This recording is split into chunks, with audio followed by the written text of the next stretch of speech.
بسم اللہ الرحمن الرحیم۔ دوستو، دنیا کا ظالم اور وحشی ترین انسان ہلاکو خان اپنے گھوڑے پہ شان سے بیٹھا ہوا تھا۔ چاروں طرف تاتاری افواج کی صفیں کھڑی تھی۔ سب سے آگے ہلاکو خان کا گھوڑا تھا۔ ہلاکو خان کے سامنے قیدی مسلمانوں کی 3 صفیں کھڑی کی گئی تھی جن کو آج ہلاکو خان نے اپنے حکم پر قتل ہوتے دیکھنا تھا۔ پھر وہ ظالم بولا، ان کے سر قلم کر دو، اور جلاد نے لوگوں کے سر کاٹنے شروع کر دیے۔ پہلی صف میں ایک کی گردن گئی، دوسرے کی گردن گئی، تیسرے چوتھے کی۔ پہلی صف میں ایک بے قصور بوڑھا غریب قیدی جو کہ اپنے گھر کا واحد کفیل بھی کھڑا تھا، وہ موت کے ڈر کی وجہ سے دوسری صف میں چلا گیا۔ پہلی صف کا مکمل صفایا ہو گیا۔ ہلاکو خان کی نظروں نے اس بوڑھے کو دیکھ لیا تھا کہ وہ موت کے خوف سے اپنی پہلی صف چھوڑ کر دوسری صف میں چلا گیا تھا۔ ہلاکو خان گھوڑے پہ بیٹھا ہوا ہاتھ میں طاقتور گرز لیے اچھال کر اس سے کھیل رہا تھا اور مسلمانوں کے قتل کا منظر دیکھ کر اس کھیل سے خود کو خوش کر رہا تھا۔ جلادوں نے دوسری صف پر تلوار کے وار شروع کیے۔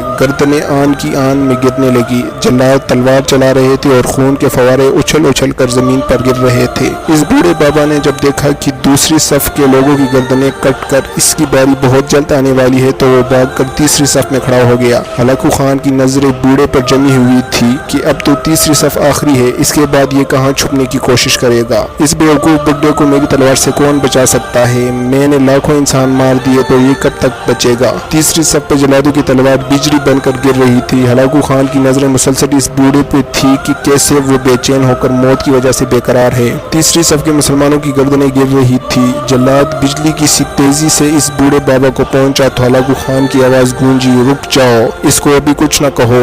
بابا بتا، پہلی صف سے تو دوسری صف میں بھاگ آیا، جب وہ ختم ہوئی تو تیسری صف میں بھاگ آیا۔ بابا اب بتا، پیچھے تو کوئی اور صف بھی نہیں، اب تو بھاگ کر کہاں جائے گا؟ اب تجھے مجھ سے کون بچائے گا؟ اس بوڑھے نے آسمان کی طرف دیکھا اور کہا، میں نے پہلی صف کو اس لیے چھوڑا کہ شاید میں دوسری میں بچ جاؤں، لیکن موت وہاں بھی پہنچی۔ پھر میں دوسری صف کو چھوڑ کر شاید تیسری میں بچ جاؤں۔ ہلاکو نے گرز کو ہاتھ میں اچھالتے ہوئے کہا، بابا یہ کیسی بے کی باتیں کر رہے ہو؟ بھلا تمہیں میری تلوار سے بھی کوئی بچا سکتا ہے؟ بوڑھے مسلمان نے زمین و آسمان کی ہر چیز کے مالک اس وقت اولا شریک رب پر بے انتہا یقین کے ساتھ کہا، وہ اوپر والی ذات اگر چاہے تو کچھ بھی ہو سکتا ہے، اور اگر وہ چاہے تو مجھے تجھ سے بچا سکتا ہے۔ کیسے بچا سکتا ہے؟ ہلاکو خان نے اتنے تکبر میں آ کر کہا کہ اس کے ہاتھ سے گرز گر پڑا۔ ہلاکو خان چابک دست، ہوشیار، جنگجو اور چالاک انسان تھا۔ ہلاکو خان گھوڑے کے اوپر بیٹھے بیٹھے گرے ہوئے گرز کو اٹھانے کے لیے خود کو جھکایا کہ زمین پر گرنے سے پہلے ہی اسے قابو کر لے گا۔ اسی کوشش میں ہلاکو خان کا ایک پاؤں رکاب سے نکلا اور وہ اپنے گھوڑے سے نیچے آ پڑا۔